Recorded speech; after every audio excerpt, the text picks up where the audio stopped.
wabarakatuh. Ini saya ngevlog kandang sarang walet ya Bapak.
Ini posisi sarang waletnya di atas rumah, jadi nggak boleh ribut-ribut.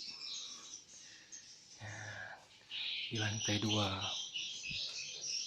pas posisinya di lantai 2, cuman dalam pekarangan rumah.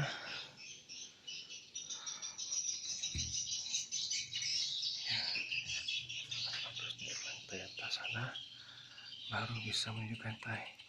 Ini denahnya semua nih, hasilnya ada dua lantai lagi di atasnya. Oke, sekian dulu.